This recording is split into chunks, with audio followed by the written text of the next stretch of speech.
Hi everyone, and welcome to the channel. Have you ever wondered what's next for Eddie Brock and Venom? I mean, they've faced off against Riot and Carnage, but what if something older, something hungrier, was lurking in the shadows? Today, we're diving deep into an epic concept for the next Venom movie, a story that pushes our favorite lethal protector to his absolute limit. So grab your snacks, because this is going to be a wild ride. Imagine this!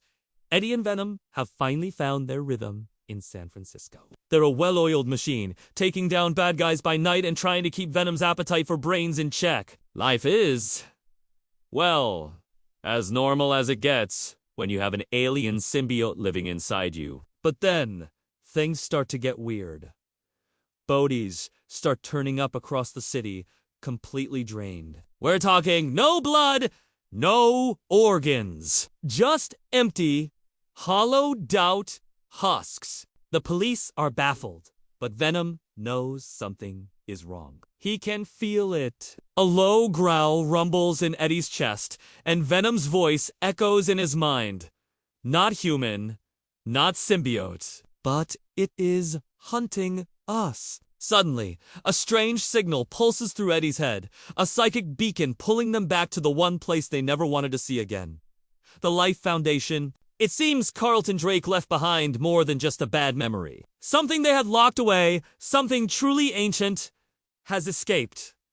And it's hungry. This new threat is unlike anything they've ever encountered. It's an ancient symbiote, born eons before the Clinter we know. Its name is Reza.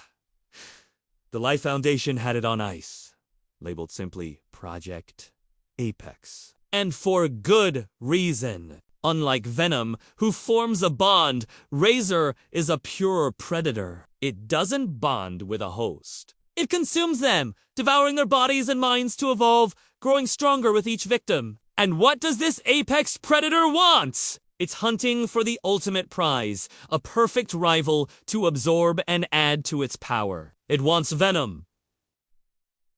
A frantic chase across San Francisco begins. Eddie and Venom are on the run, but Razor is relentless. It burns through hosts, one after another, leaving a trail of discarded, monstrous bodies in its wake. Each new form is more terrifying than the last, adapting and evolving with terrifying speed. As if being hunted by an ancient symbiote monster wasn't enough, the government gets involved. They unleash a Black Ops unit. A strike team armed to the teeth with sonic weapons and fire, specifically trained to exterminate symbiotes. Suddenly, Eddie and Venom are public enemy number one. They're being hunted by a monster from the stars and the very people they've been trying to protect. There's nowhere to run, nowhere to hide. The situation escalates from a manhunt to a full-blown crisis. Razor, having consumed dozens of hosts, evolves into its most horrifying form yet. It begins to spread spores across the city, a creeping,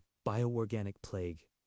People caught in the cloud begin to change. Their skin turns pale, their eyes go vacant, and they move like mindless puppets, all controlled by Razor's hive mind. San Francisco descends into chaos as a symbiote plague erupts, turning the city into a living nightmare. Eddie and Venom are pushed to the breaking point. They make a last stand at the Golden Gate Bridge, but Razor is just too powerful. In a brutal, visceral confrontation, Razor corners them. With a horrifying shriek, it rips Venom clean out of Eddie's body. Eddie is thrown aside, bleeding, broken, and alone. He watches in horror as Venom is dragged into Razor's writhing mass, about to be absorbed. The last thing he sees before passing out is the symbol on his chest being swallowed by darkness. But even as it's being consumed, Venom fights back. It refuses to be absorbed, battling Razor from the inside, a desperate struggle for survival. Meanwhile, Eddie wakes up in a sterile hospital room,